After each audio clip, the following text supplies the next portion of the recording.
Hey everybody, welcome to Obscurities and Miniatures. I'm High Lord Tamerlane, and this here in front of me is the Furians. The Furians are part of the new Blood Tribes. It says that up there. The Blood Tribes from Raging Heroes. And I saw these models and I was like, oh crap, I gotta get these. These look awesome.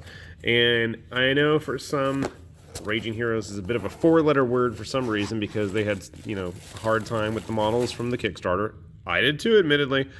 I really feel like they're coming and rolling around with some cool stuff these days. So if you've never ordered from Raging Heroes themselves, they usually have some cool little coasters, if I can get the word out of my mouth. The sad thing is most cool drinks that I'm going to want to set on these are absolutely going to ruin them. So you want to be a badass, I guess.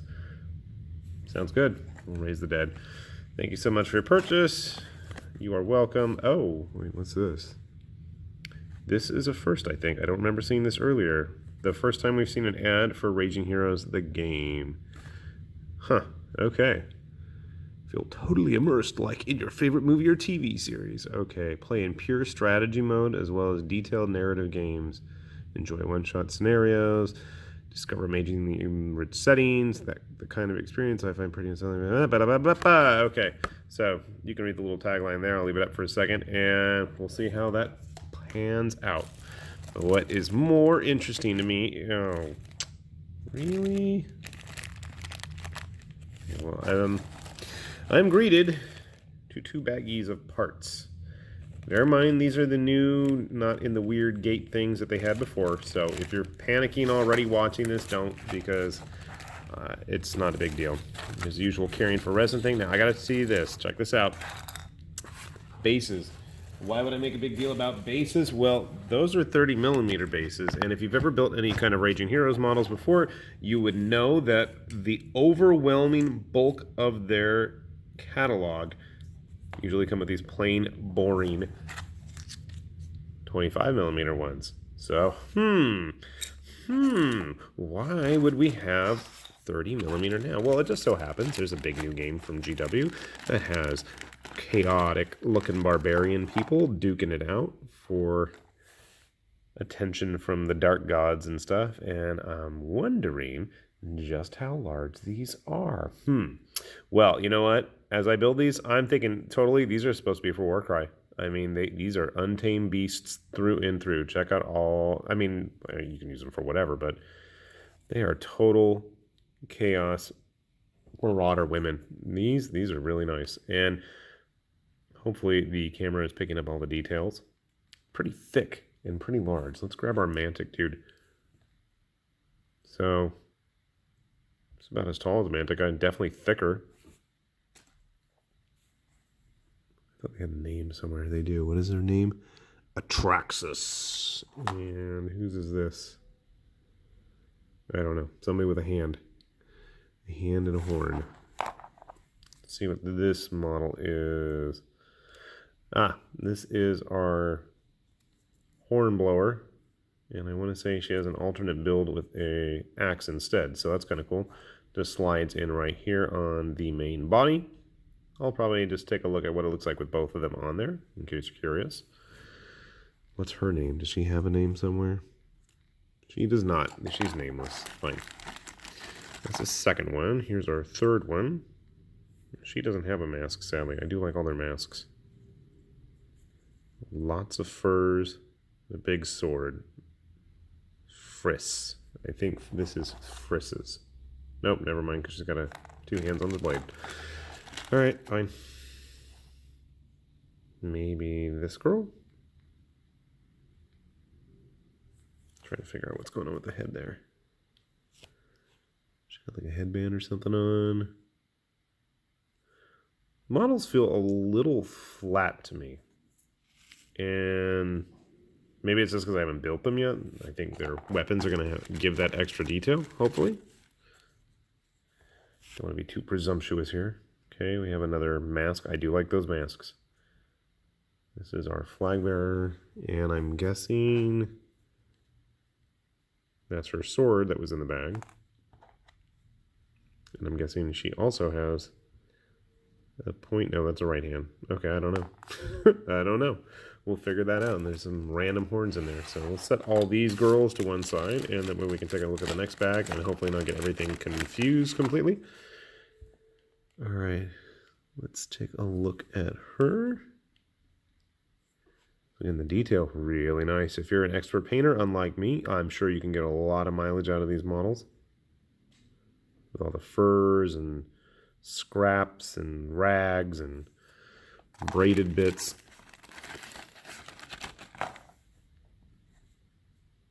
We have another axe lady with a bent up sashimono or whatever they're called. Banner flag. Let's get her fixed up.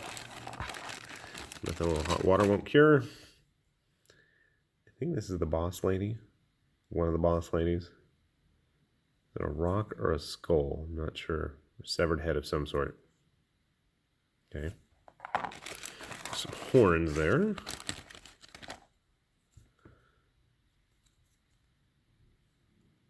This one does not have a name either. What's going on with her face? Let's see if we can get it in focus. There we go. She's got like a half mask. They all have these crazy pigtail, ponytail things going on. Lots of fur as always. And our final model of the group, for all 10 of them, with no head. And a sword over her shoulder. Okay. Well, that's odd. Okay, I think I found her arm. I think she's supposed to be holding it like that or something. And then I think we're supposed to put this little skull right there. That fell off. Okay, so I am going to grab the glue and the clippers. We're going to put these girls together, and I'm going to grab some GW stuff. Let's grab some Stormcast and maybe some Warcry figures, and we'll see just how well these here ladies scale. Here we go, the first of our Blood Tribe ladies. So obviously this is our standard bearer, and like I was saying earlier, they do feel a little flat, and it's not that there isn't a sense of depth or movement to the model. There's all kinds of layers on here. It's just, I think, the way that they're actually posed, especially compared to some of the older models that Raging Heroes has done that are a lot more dynamic, it just seems a little bit more flat in comparison. So like what I mean is grabbing, well, we'll grab our half-finished one. I still can't make up my mind. So this model is basically your musician to go along with your standard, or you can have her with a axe posed over her shoulder, and I'm really leaning towards the axe, because unless there's going to be special rules for musicians in Warcry, it doesn't seem like it's going to be a big deal. She also has a hand and an extra horn that I have to glue on, but we'll figure out which hands we're going to go with in the head in a little while. So that was the one I wanted to grab. What I wanted to grab was one of the Howling Jackals. You can see here a lot more dynamic sculpt and a little bit smaller overall in sense of scale compared to our Blood Tribes lady here, the Furians. And a different, again, very dynamic. These were a lot more multi-part kits, especially compared to the number of parts that our Blood Tribe Furian friends here had. Or going even older, one of their Void Elves. But again, actually looking at it, outside of her big giant claws, she's pretty flat too. So I don't know where I'm really complaining. Scales pretty decently. Or with one of our Daughters of the Burning Rose or the Crimson Rose or something like that. For some reason, they feel a little bit smaller. I don't know why. Anyway, let's see more of our Blood Tribe girls. So we have seen our standard. I'm just going to set her off to the side for now so we can give each model a chance to shine. We have a couple of different style headdresses, I should say. Some have these big giant horns, and then some have like piles of curving goat men, beast men style horns. So again, it's not like there's a lack of dynamic poses. They very much are so. One thing I gotta say, and I've complained about it in almost every video I've made or post I've ever made about Raging Heroes models, is the lack of feet on the ground. Yep, look at that. Both feet firmly planted solidly. They're not going anywhere. And the more I think about it, they really were pretty much solid pieces for the exception of maybe, you know, the body and the heads were all attached. I think one model needed the hair. You needed to glue this arm with both hands attached to it. That was about it for this model. They're pretty sturdy. Again, I think I needed a glue on the horn and the hands, and she was done. Now, this is kind of interesting. The way her foot is positioned when it's flat, actually, the tip of her cape or cloak touches the base, so you don't have to worry about those crazy one-legged poses that I know Raging Heroes loves to have them in action as they dash forward. I'm starting to think that with that design intention, and again, I know it looks kind of like a flat profile, but it really isn't. You know, that's going to be good for gaming. They're not going to be, I think, as fragile. You're not going to have to worry about little bit. Well, some models have a little bit more in the way of bits and stuff that look like they're going to have to break off. So, and this one's pretty wild. All the spikes and stuff everywhere. I like this one. Big, long ponytail, pigtail things. I think of all the models, this one probably had some of the most... Actually, no. Her banner was already attached. It's just this one hand that needed to be attached. I think the horn... I think she's probably the one in the most danger of actually breaking off little bits here and there.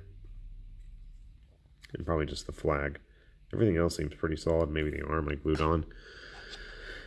I think she's one of my favorites. You guys are all trying to hog the limelight there.